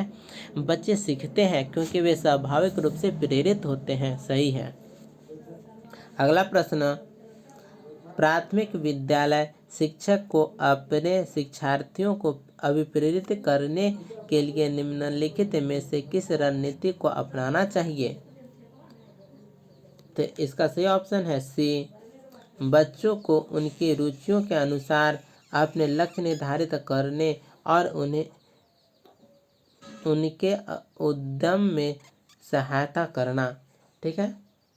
अगला प्रश्न, बच्चों को समूह कार्य देना एक प्रभावी शिक्षण रणनीति है क्योंकि इसका ऑप्शन सी होगा, सीखने की प्रक्रिया में बच्चे एक दूसरे से सीखते हैं और परस्पर सहायता करते हैं। अगला प्रश्न, जब शिक्षार्थियों को समूह में किसी समस्या पर चर्चा का अवसर दिया जाता है उसके सीखने का वक्र, तो सही ऑप्शन है डी, बेहतर होता है। अगला प्रश्न, निम्नलिखित में से कौन सा एक आधारभूत सहायता का उदाहरण है? तो सही ऑप्शन है डी, अनुबोधन और संकेत देना तथा नाजुक परिस्थितियों पर प्रश्न पूछना। अगला प्रश्न, सीखना, सही ऑप्शन है सी, सीखने वाले के संवेगों से प्रभावित होता है। अगला प्रश्न, अपने चिंतन में अवधारणात्मक परिवर्तन लाने हेतु शिक्षार्थियों को सक्षम करने के लिए शिक्षार्थी को, तो सही ऑप्शन है सी, स्पष्ट और आश्वस्त करने वाली व्याख्या देनी चाहिए तथा शिक्षार्थियों के साथ करनी चाहिए। ठीक है। अगला प्रश्न, प्राथमिक विद्यालय के कक्षा कक्ष के संदर्भ में सक्रिय बद्धता का क्या अर्थ है? तो इसका सही ऑप्शन बी होगा, जांच पड़ताल करना, प्रश्न पूछना और वाद विवाद। अगला प्रश्न, बच्चे तब सर्वाधिक सृजनशील होते हैं जब वे किसी गतिविधि में भाग लेते हैं। तो सही ऑप्शन है बी, अपनी रुचि से। अगला प्रश्न, निम्नलिखित में से कौन सा आधारभूत सहायता का एक अच्छा उदाहरण है?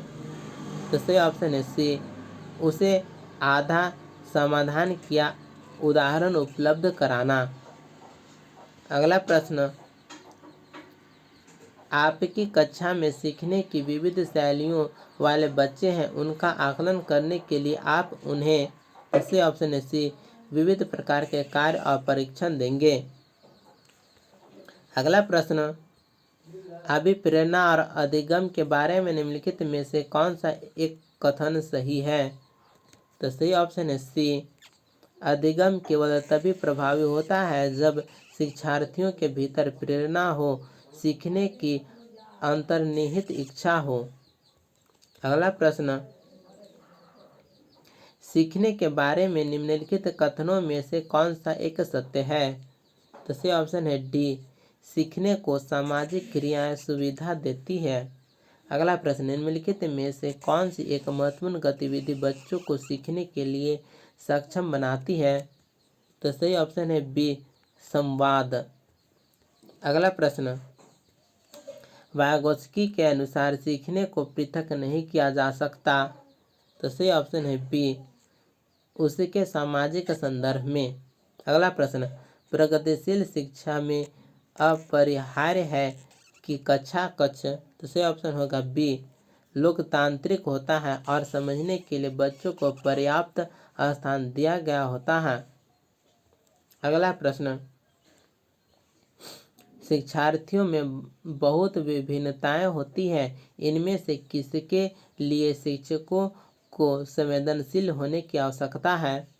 तो सही ऑप्शन होगा डी, 1 और 2 दोनों, यानी संज्ञानात्मक क्षमताओं को सीखने के स्तरों पर आधारित भिन्नता और भाषा, जाति, लिंग, धर्म, समुदाय की विविधता पर आधारित भिन्नता। अगला प्रश्न, अधिगमकर्ता केंद्रित विधि का आशय है। तो सही ऑप्शन होगा बी, वे विधियां जहां अधिगम में अधिगमकर्ता की अपनी पहल तथा प्रयास सम्मिलित होते हैं। अगला प्रश्न, निम्नलिखित में से कौन सा एक सीखने के लिए प्रमुख है। तो सही ऑप्शन होगा सी, अनुबंधन। अगला प्रश्न है, पियाजे तथा वाइगोत्स्की के अनुसार एक रचनात्मक कक्षा कक्ष में अधिगम। तो सही ऑप्शन होगा बी, शिक्षार्थियों द्वारा स्वयं सृजित किया जाता है जो एक सक्रिय भूमिका निभाते हैं। अगला प्रश्न, आवश्यकता का पदानुक्रम सिद्धांत डैश द्वारा प्रतिपादित किया गया था। तो सही ऑप्शन होगा बी, मैस्लो के द्वारा। अगला प्रश्न, डैश ने सामूहिक अचेतन का संप्रत्यय दिया था। तो सही ऑप्शन होगा ए, युग ने। अगला प्रश्न, अधिगम का क्रिया प्रसूत अनुबंधन सिद्धांत डैश द्वारा दिया गया था। तो सही ऑप्शन होगा डी, स्किनर के द्वारा। अगला प्रश्न, बंडूरा का कथन है कि बच्चे प्रतिक्रियाएं प्रतिमानीकरण द्वारा सीखते हैं, जिसको डैश भी कहा जाता है। तो सही ऑप्शन होगा सी, निरीक्षणात्मक अधिगम। अगला प्रश्न, पियाजे के संज्ञानात्मक विकास सिद्धांत में अमूर्त तथा परिपक्व नैतिक चिंतन किस अवस्था की विशेषताएं हैं। तो सही ऑप्शन होगा सी, औपचारिक संक्रिया अवस्था। अगला प्रश्न, डैश जन्मजात व्यक्ति गुणों का योगफल है।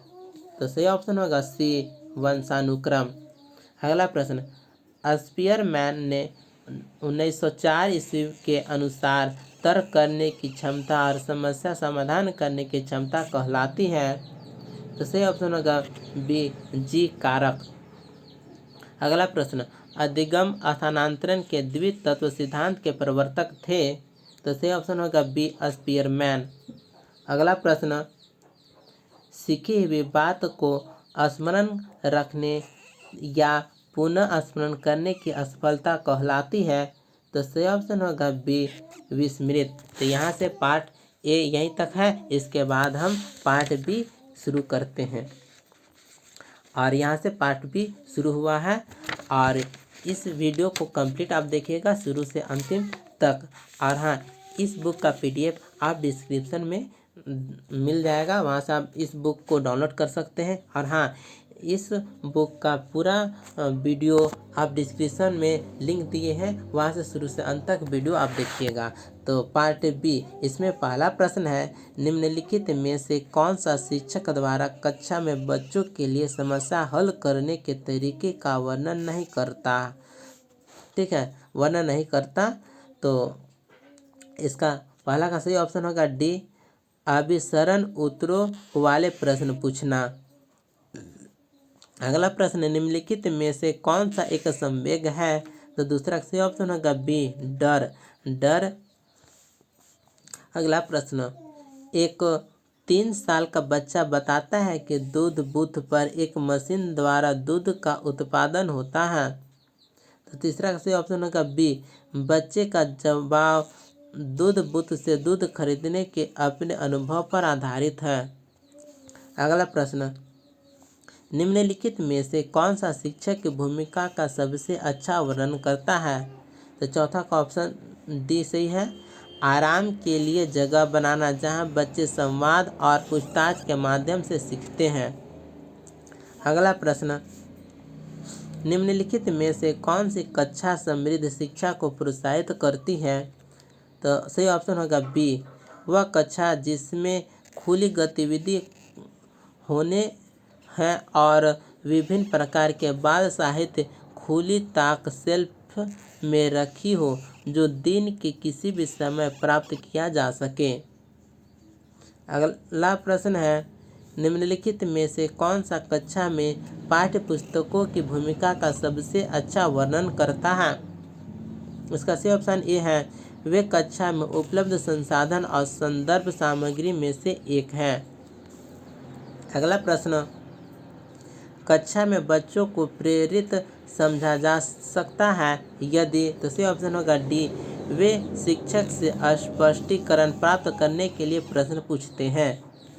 अगला प्रश्न, निम्नलिखित में से कौन सा बच्चों में अधिगम में सुधार करने के लिए सबसे अधिक उपयुक्त है? तो सही ऑप्शन होगा डी, शिक्षक को वास्तविक जीवन स्थितियों पर बच्चों को एक दूसरे के साथ बातचीत करने में मदद करनी चाहिए। अगला प्रश्न, अनुसरण जो अधिगम वातावरण में एक महत्वपूर्ण भूमिका निभाता है, किस तरह की मदद करता है? तो सही ऑप्शन होगा ए, बच्चों को अपनी शिक्षा को विनियमित और मॉनिटर करने के लिए। अगला प्रश्न है, विविध अधिगमकर्ताओं के लिए सुगंध स्वरूपों में शिक्षण अधिगम सामग्रियां प्रदान करने का तात्पर्य डैश है? तो सही ऑप्शन होगा बी, अधिगम की सार्वभौमिक संरचना। अगला प्रश्न, स्वजागरूकता एवं संज्ञानात्मक क्षमताओं का नियंत्रण, जैसे योजना बनाना, समीक्षा करना और संशोधन करना इत्यादि डैश में अंतर्निहित है? तो सही ऑप्शन होगा डी, संज्ञान बोध। अगला प्रश्न, अधिगमकर्ताओं को व्यक्तिगत क्षमता के आधार पर उनके कठिनाइयों के विभिन्न स्तरों को ध्यान में रखते हुए परेशानी की विधि को डैश कहा जाता है? तो सही ऑप्शन होगा सी, त्रुटिहीन अनुदेशन। अगला प्रश्न, प्रतिपालन अधिगम का एक विशिष्ट चरण है जो अधिगम के डैश चरण का पूर्ववर्ती है? तो सही ऑप्शन होगा बी, सामान्यीकरण। अगला प्रश्न, जजों का यह मानना है कि संज्ञान और भाव होते हैं? तो सही ऑप्शन होगा डी, स्वतंत्र। अगला प्रश्न, पहले से सीखे हुए कार्यों में सुधार लाने के लिए शिक्षक बच्चों को प्रदर्शन देकर सिखा रहे हैं, वह शिक्षण के डैश विधि का प्रयोग कर रहा है? सही ऑप्शन होगा बी, प्रतिरूपण। अगला प्रश्न, जब सोचने की प्रक्रिया किसी भाषा द्वारा प्रभावित है तो ऐसी स्थिति को कहते हैं? तो सही ऑप्शन होगा डी, भाषा निर्धारण। अगला प्रश्न, अपने अनुभव और लक्षणों के आधार पर उपकरण खराबी के कारण ही परिकल्पना का परीक्षण उपकरणों की मरम्मत करता है, वह उपयोग करता है? तो सही ऑप्शन होगा बी, अनुमानी विधि का उपयोग करता है। अगला प्रश्न, संज्ञानात्मक क्षेत्र का सही क्रम है? तो सही ऑप्शन है डी, ज्ञान, अवबोध, अनुप्रयोग, विश्लेषण, संश्लेषण, मूल्यांकन। ठीक है, क्रमबद्ध याद रखना होगा, ज्ञान, अवबोध, अनुप्रयोग, विश्लेषण, संश्लेषण, मूल्यांकन, यानी शुरुआत में ज्ञान और अंत में मूल्यांकन होगा। अगला प्रश्न है, निम्न में से कौन सा अच्छे शिक्षण की विशेषता नहीं है? तो इसका रॉन्ग आंसर होगा सी, स्वेच्छाचारी विशेषता नहीं है। तो विशेषता कौन सी है? वह है जनतांत्रिक, सहानुभूतिपूर्ण, वांछनीय सूचनाएं देने वाला। अगला प्रश्न,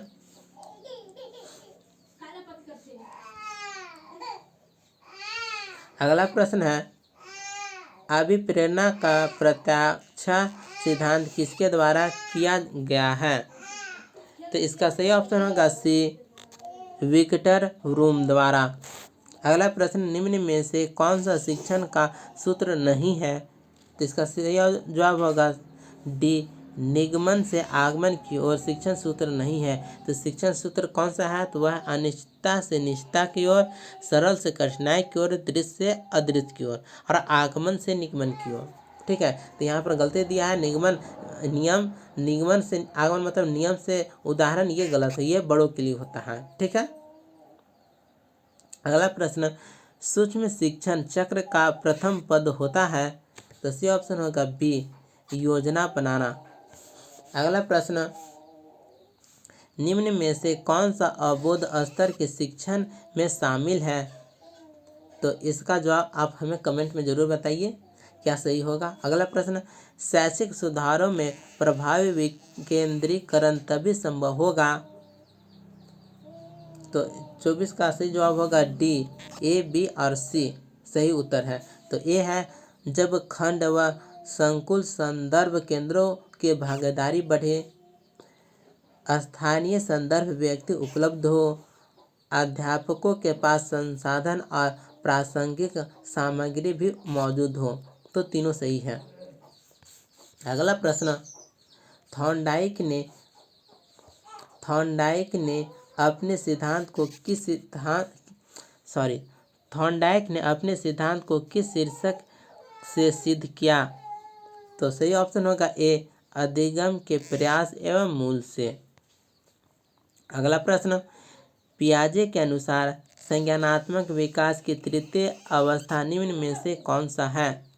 तो सही ऑप्शन होगा बी, मूर्त संक्रिया अवस्था।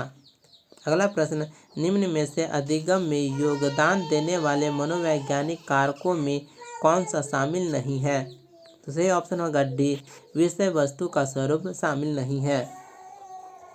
अगला प्रश्न, पश्च अन्वेषण तथा साधन साक्ष्य विश्लेषण निम्न में से किसके उदाहरण हैं?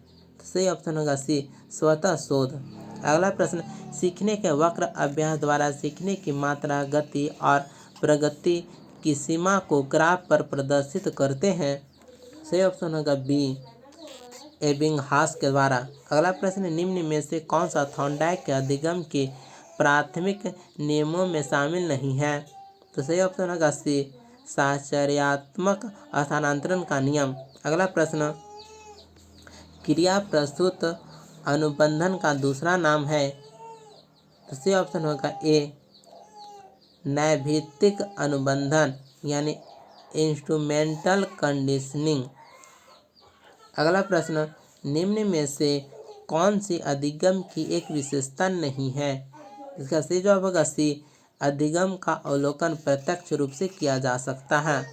अगला प्रश्न, कोहलर यह सिद्ध करना चाहता था कि सीखना, सही जवाब होगा बी, संज्ञानात्मक स्वीकार्य है। अगला प्रश्न, जो संबंध स्किनर का चूहों से एवं थॉर्नडाइक का बिल्लियों से था, वह संबंध कोहलर का था। 24 का डी है, वन मानुषों से। कोहलर का संबंध वन मानुषों से था। अधिगम का पठार है? तो सही ऑप्शन होगा ए, अधिगम में अवरुद्ध वर्धन। अगला प्रश्न, द बिहेवियर ऑफ ऑर्गेनिज्म नामक पुस्तक के लेखक हैं? तो ऑप्शन ए, स्किनर। अगला प्रश्न, समस्या समाधान में लक्ष्य प्रवणता के संप्रत्यय को किसने प्रस्तावित किया था? तो सही जवाब होगा ए, हल ने। अगला प्रश्न, निम्न इनमें से कौन सूक्ष्म शिक्षण की विचारधारा से संबंधित नहीं है? तो ऑप्शन बी, डेविड ह्यूम सूक्ष्म शिक्षण के विचारधारा से संबंधित नहीं है। वहीं सूक्ष्म शिक्षण के विचारधारा से संबंधित है बुश, D.W. Elon, Aitchison. ठीक है, और डेविड ह्यूम सूक्ष्म शिक्षण के विचारधारा से संबंधित नहीं है। ठीक है। अगला प्रश्न, निम्न में से कौन सा शिक्षण अधिगम का स्तर नहीं है? तो ऑप्शन डी, दूरवर्ती स्तर यानी डिस्टेंस लेवल। अगला प्रश्न, निम्न में सी कक्षा शिक्षण में जनतांत्रिक शिक्षण नीति नहीं है। तो ऑप्शन ए व्याख्यान शिक्षण में जनतांत्रिक शिक्षण नीति नहीं है, व्याख्यान नहीं है। अगला प्रश्न, हम करके सीखते हैं किसने कहा था?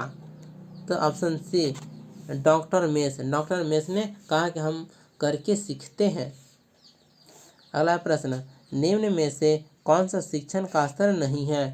तो ऑप्शन डी वर्णन शिक्षण का स्तर नहीं है। अगला प्रश्न, शिक्षण की अंतःक्रियात्मक अवस्था में मुख्य संक्रिया होती है? तो ऑप्शन सी क्रिया और प्रतिक्रिया की। अगला प्रश्न, एक बालक काली गाय, काला कुत्ता तथा काली वस्तुओं को देखकर डरने लगता है, इस प्रकार का अनुबंधन में निहित है? तो ऑप्शन बी उद्दीपक सामान्यीकरण यानी स्टिमुलस जनरलाइजेशन। अगला प्रश्न, शिक्षण विधि का चयन करते समय निम्न में से किसको ध्यान में रखने की आवश्यकता नहीं है? तो सही जवाब होगा बी अभिभावकों की पृष्ठभूमि। अगला प्रश्न, सीखना एक तरह के व्यवहार का है। अगला इसका ऑप्शन होगा सी संशोधन है। सीखना एक तरह के व्यवहार का संशोधन है। अगला प्रश्न, स्किनर बॉक्स का प्रयोग किया जाता है? इसका सही जवाब बी है प्रसूत अनुबंधन के लिए।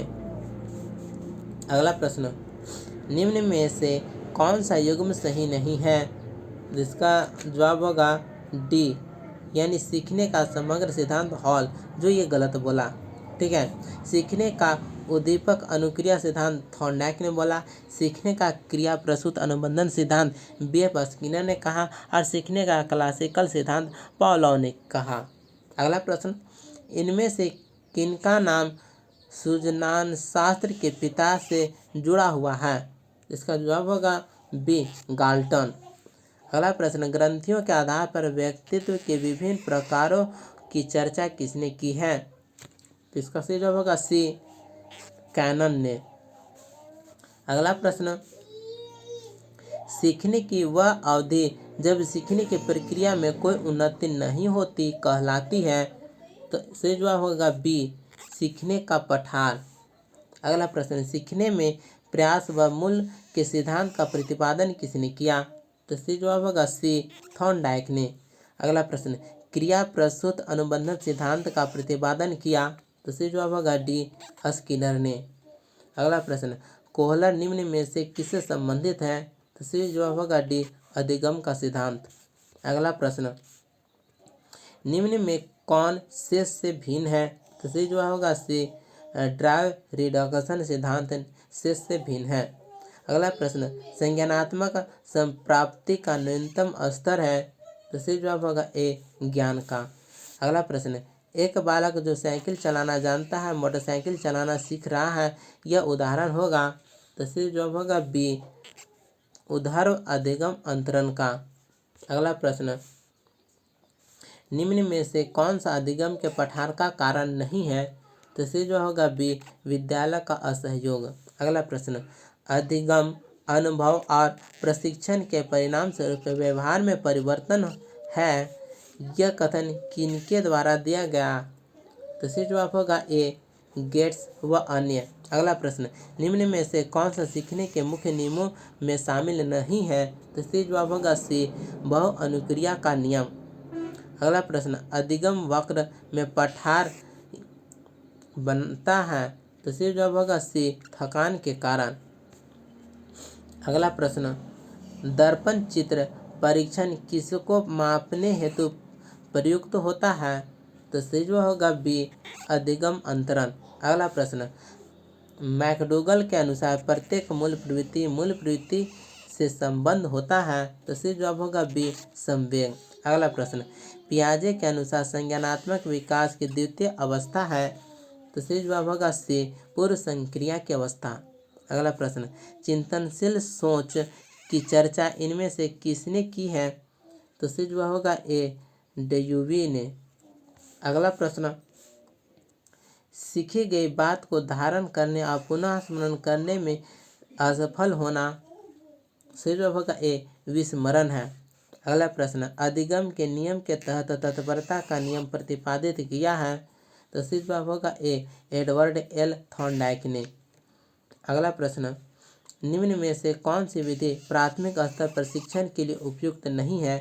तो सही जवाब होगा सी व्याख्यान विधि। अगला प्रश्न, वह गत्यात्मक बल जो बालक के व्यवहार को ऊर्जा देता है और वह सीखने की क्रिया करता है वह है।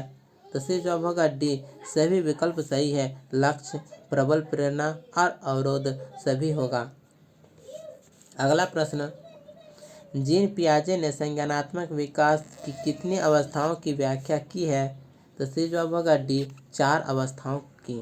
अगला प्रश्न, कक्षा में शिक्षण सहायता सामग्री का उपयोग किया जाता है। तो सही जवाब होगा ए विशिष्ट अधिगम परिस्थितियां निर्माण के लिए। अगला प्रश्न, निम्नलिखित में से कौन सा आंतरिक अभिप्रेरणा का उदाहरण है। तो सही जवाब होगा बी स्वयं के लिए समस्या का समाधान होना। अगला प्रश्न, गैने ने अपनी पुस्तक द कंडीशंस ऑफ लर्निंग में सीखने के लिए कितने प्रकार बताए। तो इसका सही जवाब है बी 8 प्रकार बताए। अगला प्रश्न, निम्नलिखित में से कौन सी शिक्षण रचना संज्ञानात्मक, भावनात्मक और मनोगतात्मक पक्षों के तहत अधिगम उद्देश्यों को पूरा करती है। तो सही जवाब होगा सी भूमिका निर्वहन। अगला प्रश्न, पुनर्बलन निम्नलिखित में से किस प्रक्रिया का भाग है। तो सही जवाब होगा बी अधिगम। अगला प्रश्न, चिंतन प्रारंभ होने के लिए क्या आवश्यक है। तो सही जवाब होगा डी समस्या। अगला प्रश्न, शिक्षण प्रक्रिया में विद्यार्थी है। तो सही जवाब होगा ए आश्रित चर। अगला प्रश्न, क्रियात्मक अनुसंधान के महत्व के बारे में निम्न में से कौन सा कथन सही नहीं है। तो सही जवाब होगा डी उपरोक्त में से कोई नहीं। अगला प्रश्न, अधिगम अंतरण का थॉर्नडाइक सिद्धांत कहा जाता है। तो सही जवाब होगा बी अनुरूप तत्वों का सिद्धांत। अगला प्रश्न, संकेत अधिगम के अंतर्गत सीखा जाता है। तो सही जवाब होगा ए पारंपरिक अनुकूलन। अगला प्रश्न, निम्न में से कौन सा उदाहरण अर्जित प्रेरक का है। तो सही जवाब होगा सी रुचि। अगला प्रश्न, अभिप्रेरणा वर्णित होता है। तो सही जवाब होगा बी भावात्मक जागृति द्वारा। अगला प्रश्न, चिंतन मानसिक क्रिया का डैश पहलू है। तो सही जवाब होगा ए ज्ञानात्मक पहलू है। अगला प्रश्न, पियाजे के अनुसार संज्ञानात्मक विकास के किस चरण पर बच्चा वस्तु अस्थायित्व को प्रदर्शित करता है। तो इसका जवाब होगा ए संवेदी प्रेरक चरण। अगला प्रश्न, सीखने की प्रक्रिया में शिक्षक की भूमिका होनी चाहिए। तो सही जवाब होगा ए सुगमकर्ता की। अगला प्रश्न, शिक्षार्थियों के प्रति अधिगम शैली में अंतर का कारण हो सकता है। तो सही जवाब होगा बी शिक्षार्थियों द्वारा अपनाए गए विचारण नीति। अगला प्रश्न, प्रायः शिक्षार्थियों की त्रुटि डैश की ओर संकेत करती है। तो इससे जवाब होगा ए वे कैसे सीखते हैं। अगला प्रश्न, बच्चों के सीखने की प्रक्रिया में प्रगति तब हो सकती है जब हम से जवाब है बी बच्चों की प्रगति को नियमित रूप से जांचने के साथ साथ सुधारात्मक कदम उठाएं। अगला प्रश्न, व्यवहार का करना पक्ष डैश में आता है। तो सही जवाब होगा ए सीखने के गति क्षेत्र में आता है। अगला प्रश्न, एक विद्यार्थी अपने अध्यापक के समय की पाबंदी सीखता है यह एक उदाहरण है। तो सही जवाब होगा बी प्रेक्षण अधिगम का। अगला प्रश्न, विद्यार्थियों के सीखने में जो रिक्तियां रह जाती हैं उनके निदान के बाद डैश चाहिए। तो इसलिए जवाब होगा बी समुचित उपचारात्मक कार्य होना चाहिए। अगला प्रश्न, एक शिक्षक बच्चे द्वारा की गई छोटी छोटी गलतियों पर क्रोध प्रकट करता है यह इंगित करता है कि सही जवाब है डी वह संवेदनात्मक रूप से संतुलित नहीं है। अगला प्रश्न, कक्षा शिक्षण में पाठ प्रस्तावना सोपान सीखने के किस नियम पर आधारित है? तो इसका जवाब होगा सी, तत्परता का नियम।